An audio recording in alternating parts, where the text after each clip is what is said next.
Good evening, everyone. My name is Andrea Labasse, and I'm your host tonight from Homeschooling for College Credit. Thank you for joining us for the 2024 Homeschooling for College Credit Dual Credit College Fair and the Dallas International University Dual Credit Information Session. Tonight, we are joined by Dr. Todd Skasewater from Dallas International University.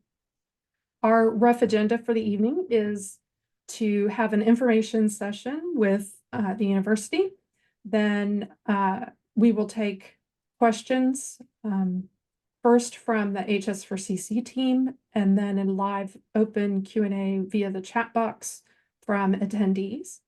If you have any questions during the session, please feel free to put those in the chat box and we will answer them at the end. We won't interrupt his presentation.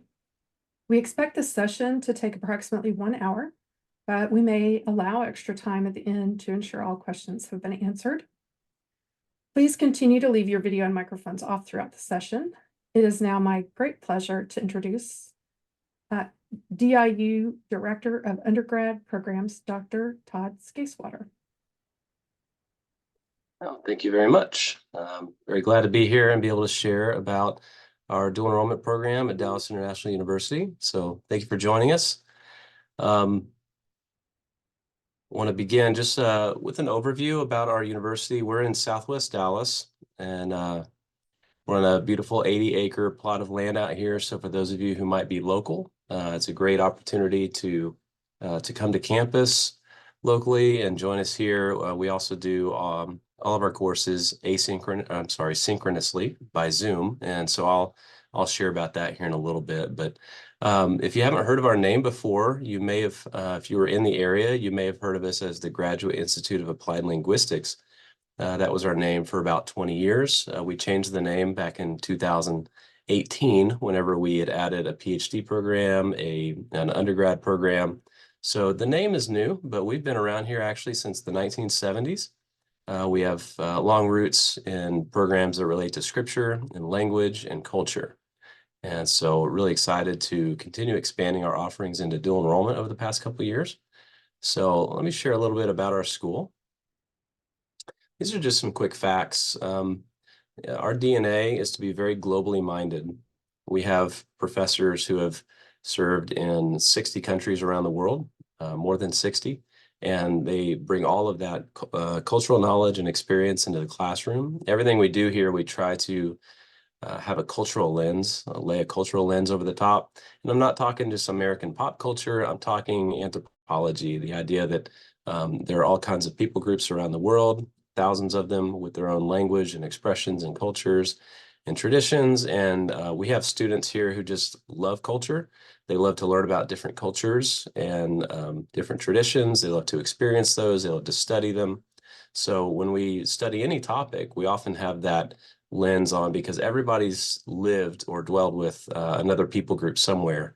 So they always bring a different, unique perspective into the classroom. We're very relational here. You see we have a 7-to-1 student-teacher ratio. So it's a very small school in terms of the student ratio. We have about 300 students in the entire school. So as far as a university, we are on the smaller side, but that allows us to be relational. We are growing each year. We've doubled in size over the last 8 years or so, but we continue to be really individualized in the way we can help students. And most of all, we are Christ-centered. Going all the way back to the 1970s when we were started, we had a relationship with Wycliffe Bible Translators, SIL International. So we've had a long history of training for Bible translation before we were accredited. We were more of a training school for people who wanted to serve overseas in that capacity. We became accredited or started the process with SAC-COC, the regional accreditor, back in 1998. So we've been accredited a long time, but we go all the way back to the 70s. And we've had a long history of students wanting to give their lives for Christ in one way or another. Over the last decade, that's really expanded into a lot more programs and potential careers here in the U.S. and abroad. So we'll share a little bit about that, but you'll see from our undergrad and our gen ed offerings that we continue to broaden out, but we continue to maintain that Christ-centered perspective, the relational small classroom and teaching style. and that international flavor. We really love cultures and thinking about the world and not just about our own neighborhoods or our own country. We have a vibrant spiritual life here. I'll show you a little bit about that. You can see we're 3-tier, as I said, regionally accredited by SACS, COC. I'll share a little bit about our distance education. If you are here locally, we have this beautiful wooded campus with biking trails, hiking trails. Some of the students have even made a tree fort out there. It's really pretty out here. We're up in connected to the nature preserve right near Duncanville. Housing options wouldn't really apply to dual enrollment, but the field experience faculty is one of our really distinguishing facts. All that experience in the classroom is very important to us. So what are we actually offering for dual enrollment? I've got this organized in 2 ways. I'll show you both ways because you might care one more about the other. So I'm going to show you how our courses might map into like the Texas core categories. But first I'm going to show you just by fall and spring. So you can see that we've got pretty good balance of courses here, and we've got some pretty unique ones. We've got things like basic biblical Hebrew, which is like a literacy approach to teaching Hebrew. It's not so much for biblical exegesis, but you learn to read it aloud, you learn to speak it. We have also cantillation, where you learn to chant it. We have some other unique courses like Intro to Ethnopsychology. That's a social science course that integrates psychology and the Bible and anthropology. And then we have some of your more standard courses like Principles of Economics, Intro to Writing, Intro to Stats. We've got World Religions over here, History in the Middle East, Globalization, but all of these are very globally focused. And so these are all the ones coming up in the fall here on the left. On the right are the ones that we have in the spring. So plenty of options. Now, you might be really interested to see how these map onto the Texas core. If you're in Texas, if you're not in Texas, it doesn't matter so much, but still the categories are somewhat similar across various states. Now, we don't participate in Texas core, so we have our own gen ed that we call DIU Foundations. It's 46 hours instead of 42. And the main difference is this, you see the component area option down here. We have 15 credit hours of Bible and Christianity. That's our first gen ed category. So we want every one of our BA graduates to come out with very solid biblical grounding, to understand how to interpret the scriptures, to understand how Christianity is experienced across different cultures and what we can learn from that and how we can grow, and to know the contents of the Bible well and the history of Christianity. Now, those don't map, as far as we understand, those don't map into any of these other Texas core categories, so we put them all down here. And this is just what we believe schools would do if you took our dual enrollment courses here and then tried to transfer into a Texas core school. We think, based on comparing with other Texas core schools, these were the closest matches we could find. So you can see that we're really strong here in language, philosophy, and culture. That Hebrew cantillation class, the basic biblical Hebrew, those are 2 language classes that we offer at the lower levels. And then the Intro to International Studies, and as well as Globalization and Intro to Political Economic Systems. In our Gen Ed, these are 3 cross-cultural courses, as we call them. So we're really interested in all of our students understanding what's going on in the world and how to think about those issues, understanding how the societies are interconnected through globalization and what that means for them and for Christians living in this world, and to understand the various political and economic systems that have existed in the past and do exist today. We think that sets them up very well for gaining that international mindset that we like students to have, and then we integrate it throughout the rest. So very heavy here, very, very strong in this category: language, philosophy, and culture, social and behavioral sciences. I do think this one's important. You know, if you're interested in your student getting Christian social science classes, then here's 3 good ones that you could choose from. Globalization, we did find other schools that placed it in this category, but of course, you would also want to check with the school that you think your student might be finishing a BA at. But if this would transfer into that social science category, then you've got explicitly Christian perspectives in the social sciences, which we believe is very important. Now, as you can see here, this is one of our courses called Second Language and Culture Acquisition.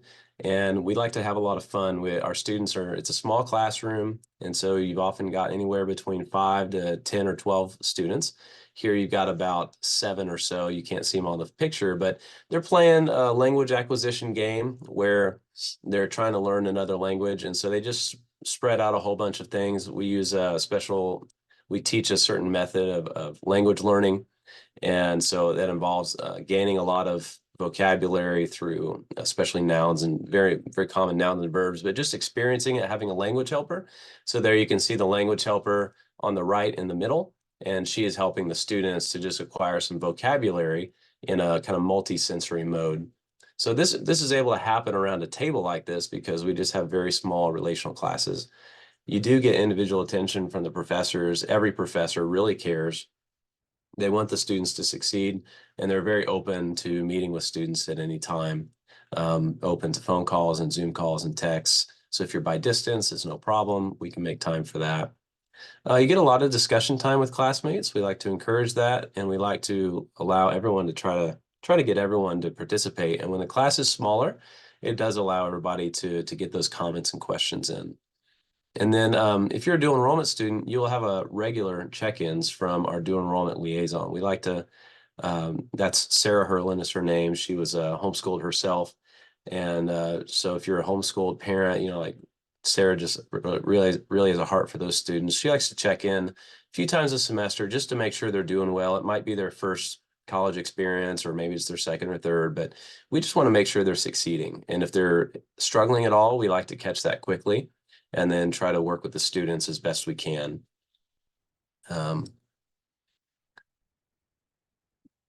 So we do all of our dual enrollment classes synchronously, which means they're live by Zoom. Now, almost all of them also have students in the class, so they're hybrid, like on campus. A couple of our professors actually live remotely, so they do synchronous only versions of the courses. But so in every single dual enrollment course, you at least have live instruction via Zoom. So you got live interaction, questions and answers, all that. We think this is really important because there are a lot of asynchronous solutions out there or options out there. And those are really good for the flexibility, and especially for students in Christian schools. They're able to do those courses on their own time. But if you're able to do synchronous instruction, we just think that pedagogically, you can't beat that with most, I mean, maybe there's some exceptions, but it's really hard to beat live instruction and the interaction back and forth with something like an asynchronous Blackboard course or something like that. So we really value this relationship with our students, seeing their faces on the screen, seeing them in the class. If they're on campus, we like to have students over to our homes, get to know them, and do the best we can to help them achieve the goals that they feel like they have or what the Lord is calling them to. We really like to encourage small group discussions in class and exercises with fellow students. That's pretty easy to do when you have small class sizes. So we do a lot of breakout rooms on Zoom when they're in the class, split them up into the groups and try to get them interacting with each other. And that enables you to have personal relationships that get formed throughout the semester.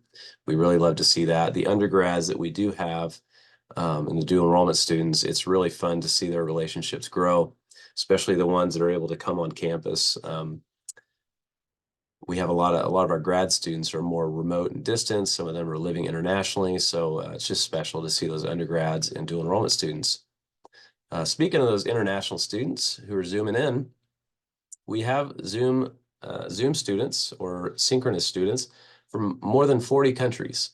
Now that's overall since we started synchronous about 6 or 7 years ago. So what's fun about this is that you get to experience that international flavor by having international classmates. A lot of them are on Zoom. Some of them are here on campus. We have a number of international students here on campus as well. But you get them on the screen, you get them in the class, and you learn a lot of lessons just from that. For example, you might have someone from Cameroon zooming in, and they speak English fluently, but their accent is very, very thick from our perspective. And you, as a student, have to work really hard to pay attention, to be respectful, and to learn how to navigate that tension of do I ask him to repeat himself, or do I just pretend like I heard him? And you know, those kind of lessons are going to carry over into life in the marketplace here in the US or working abroad, because more and more, you know, especially in urban centers, we're a very diverse nation, and even in terms of language nowadays. I'm here in Texas, and we've got most of the signs and billboards are either bilingual or you'll see them in just Spanish nowadays. So we're more and more becoming a bilingual society, and learning how to navigate those issues of language and culture that arise throughout your career. We're really passionate about that. We do have spiritual life, and it's really vibrant here on campus. It's one of the things that our students really enjoy the most.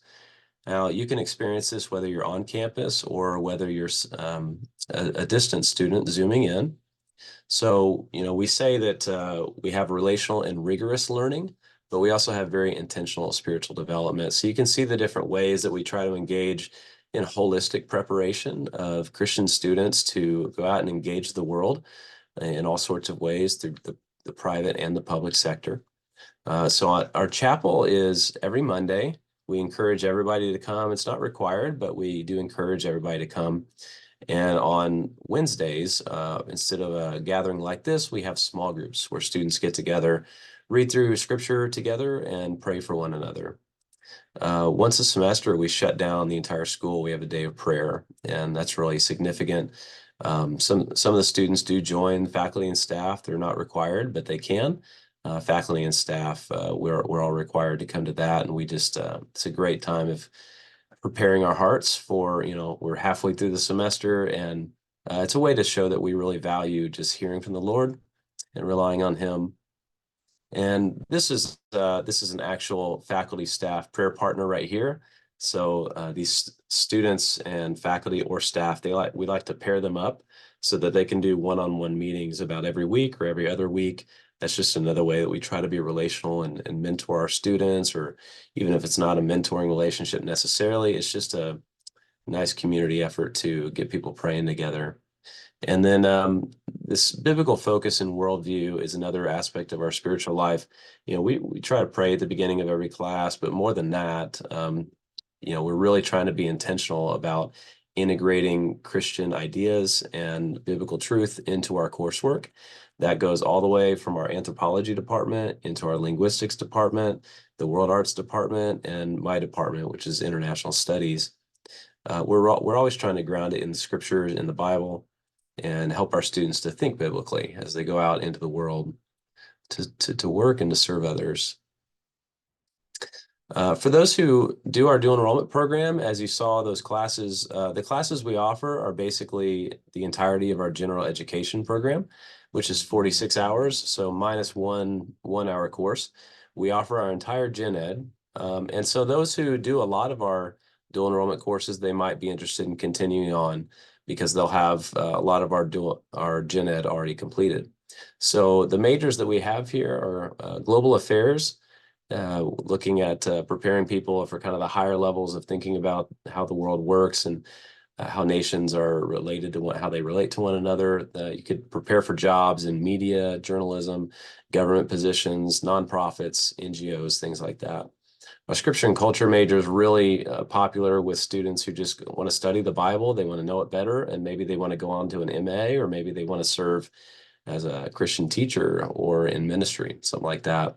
So that's one of our really popular degrees. International service is for those students who really want to dig into language learning and culture acquisition to prepare for a really multi-ethnic environment, whether that's here in the US or more often abroad, students who want to work or serve abroad. And we have 5 different minors that students can choose from. Those are all optional, but they have about 33 electives in their program, and they can use 15 to 18 of those for any of these minors. Our most popular one here is linguistics because of our heritage in Bible translation and students who want to do a BA, do the linguistics minor, and continue on into some sort of Christian service, often in the Bible translation world. World arts, though, is growing. It's just really We have one of the most innovative departments in world arts here, and they're part of the Global Ethnodoxology Network. People all around the world using local cultural art forms to help communities reach their own goals, spiritual and otherwise. Middle Eastern studies, very common to see, but really important part of the world that we're very interested in, and we have faculty with a lot of expertise serving in. So we offer that.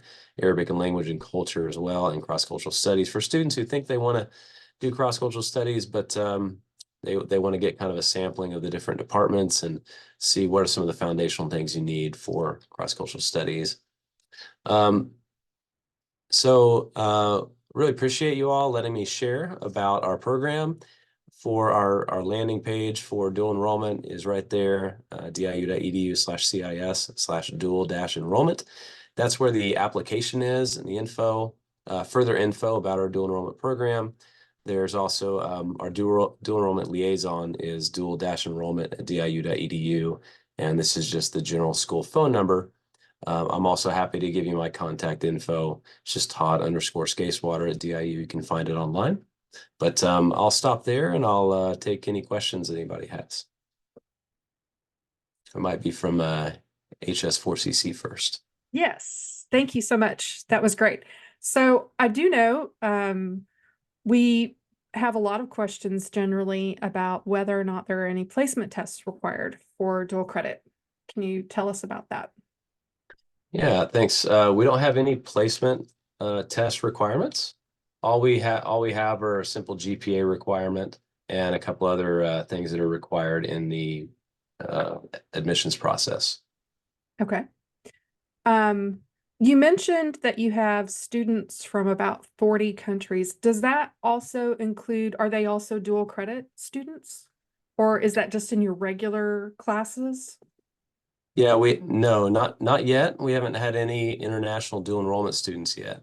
Okay. We've had some inquire, but there are some barriers there. Often language and pricing tends to be the big barriers. So we are working on that, especially with a lot of contacts and organizations in Brazil. But most of the international students are BA students or certificate students or master students. Okay. So is dual credit, in case we have someone, we sometimes have some world schoolers who are sort of nomadic. So Uh-huh. if we had someone from another country, are they allowed dual credit at that same rate, or is it higher for an international student? Yeah, so if their passport country is the US, then there wouldn't be any problem with let's see, I think either way actually the tuition rate is the same no matter what country a student is coming from. And Okay. so if they're word schooling and they're living in Germany, but they have a US passport, it would be the same rate. If they were a German student homeschooling, it would still be the same rate. Okay. Um, do you have any scholarships or anything to help offset costs for kids who may not have the money or families who may not have the money? Right. We allow I do not believe that's a great question. I meant to look that up. Our financial aid is I needed to check with that department about this. I do not believe we have financial aid available for dual enrollment students at this time. Um, I can check on that and I can provide that in the Q&A document afterward. Okay, that sounds good. And I don't recall if you said what the minimum age is to be able to use these classes or do dual credit with you. Yeah, we currently require that students have finished their sophomore year and that if they want to be on campus, they need to be 16 years old. Okay.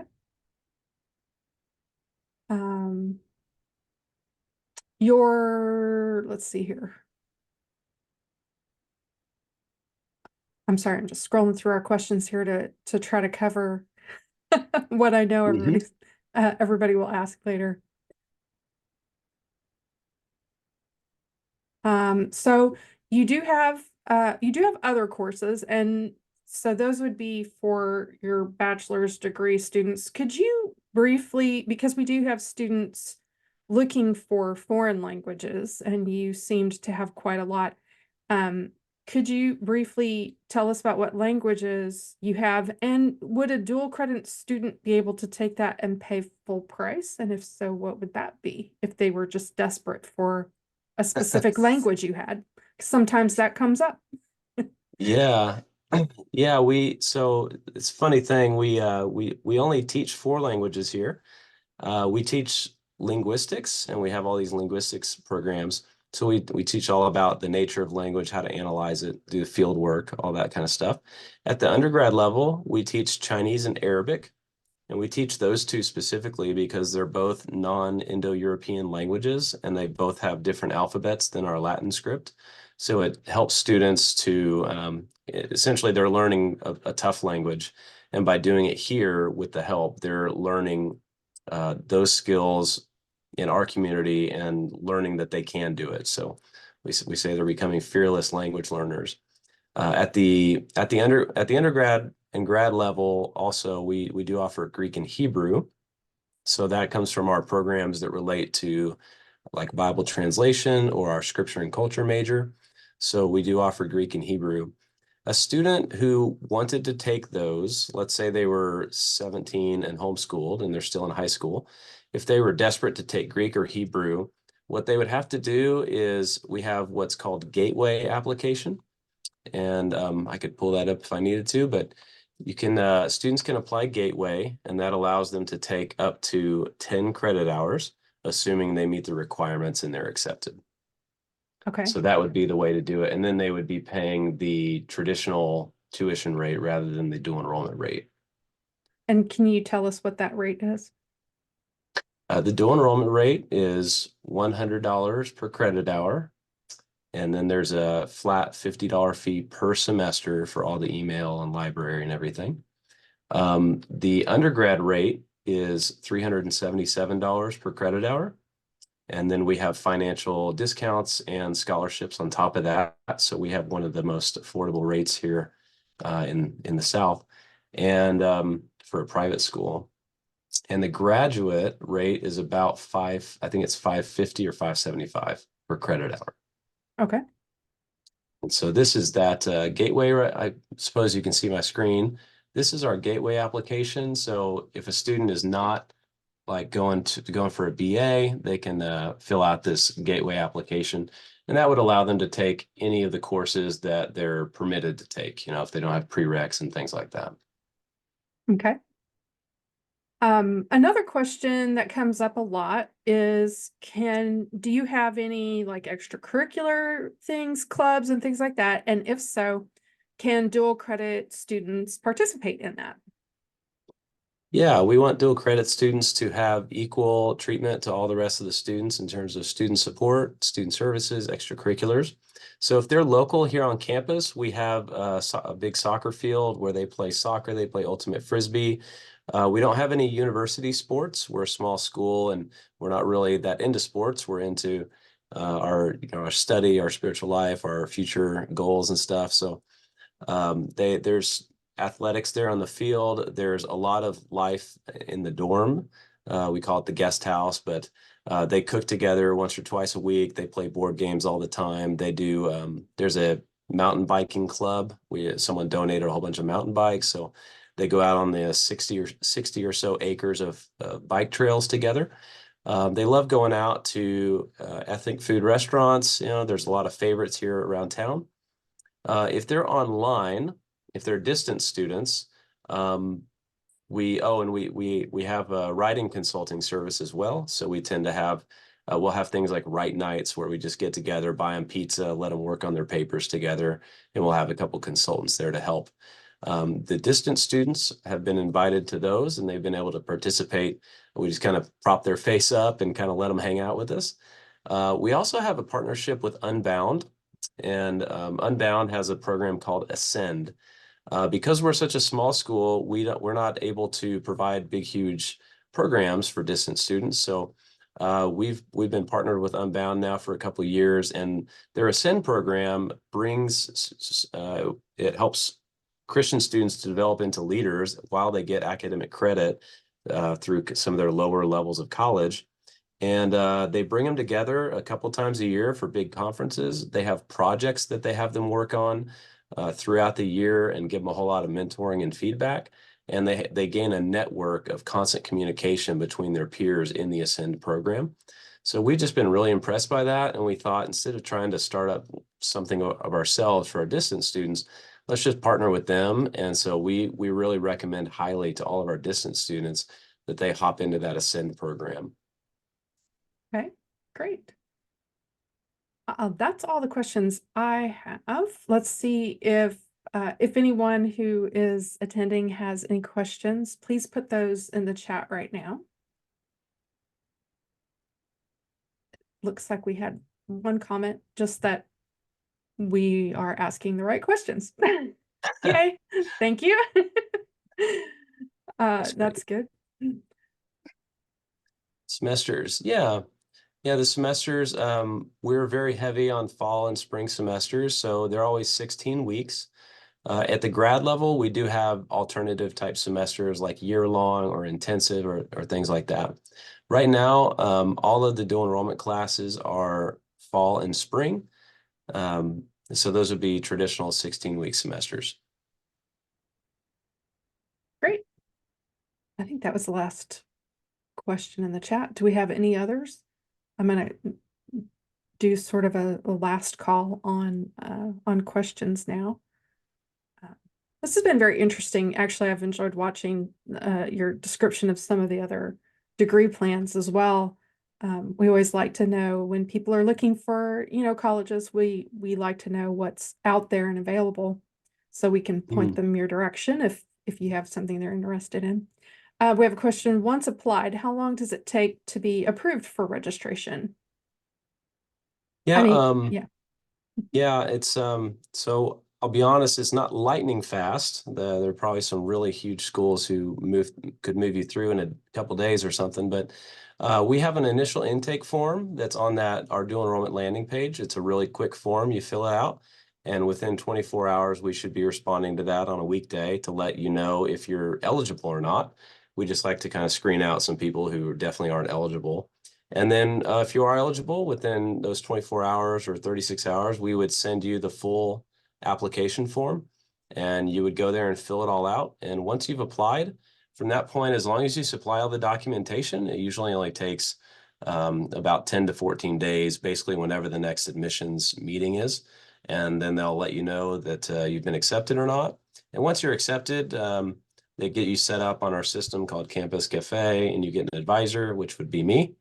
And we could have you registered, within a day or two if you know what courses you want to take. So the whole process could be as quick as a couple weeks.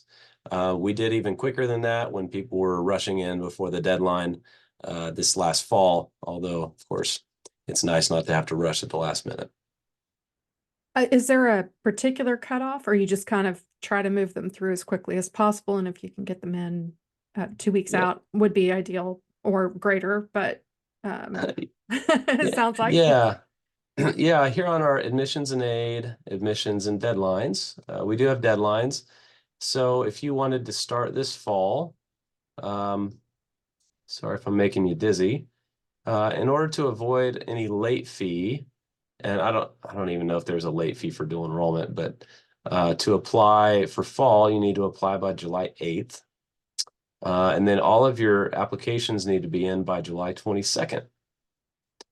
Now we can still accept people who enroll later, who apply later than that, but this is just like our admissions team likes to work well ahead of when the semester starts, which is somewhere around mid to late August. And registration is actually open for the fall as early as March 1st, I believe. Registration is strongly recommended by July 29th, okay, we can allow you to register all the way up to August 20. That's 1 week before the small fall semester begins. And even after that, we can sneak you in if we really need to. It'll be on a case-by-case basis, but if you're just really wanting to get into classes and you're a little late, we can still get you in there. So, but you can see we like to work well ahead. those having all the documents in by July 22nd is really important for our team so that they can get everything processed and we can get you set up and registered early ahead of time. Okay. And I assume you can start in the fall or the spring. It doesn't matter Yes, as long as you have lead time. And that's right. summer, you have summer dual credit, or you just only have fall and spring, right? For dual credit, we don't have any summer right now. Okay. So we may in the future as demand rises, but right now we're just sticking with fall and spring. Okay. We do have a question from online, not in this session, they're in one of our groups. So Okay. the question was about ACE credit. So do you accept Sophia, Straighter Line, study.com? There's a little host of alternative, we call them alternative credit providers who have been approved by ACE to be granted college credit. Yeah, right now, we accept the normal things like CLEP and AP and DSST and I think there's another one in there. As far as the other ones, we do have in our policy that we are willing to consider on a case-by-case basis alternative credits like that. We've not had enough students who have tried to come through with those sort of alternative credits yet, so we haven't worked it into our policy. So we just evaluate it on a case by case. If they brought in some Sophia courses, we'd probably need to get, the syllabi for the courses or see what exactly the work was and see if it fits one of our gen ed categories or if it could be a direct swap for another one of our courses. Okay. And I don't see any others from our online people who couldn't make it tonight. And I don't see anything else in the chat. So I think that we are wrapping things up here. Okay. I want to thank you so much for your time tonight and taking, time away from your family and spending time answering questions for us. Also, for our members, we'll have the video and the Q&A document and any other materials you might want to share with us up on the flyer. I usually say give us a week, but I think his is pretty much wrapped up. So ours should be there pretty quickly. And then I'm sorry, something popped up in the chat, but that wasn't a question. And so with that, I think we'll end our session with you. I thank you so much for your time and for visiting with us and answering all of our questions. Definitely. Thank you so much for having me and for putting this together. Great. Thank you. Bye-bye. Okay, bye.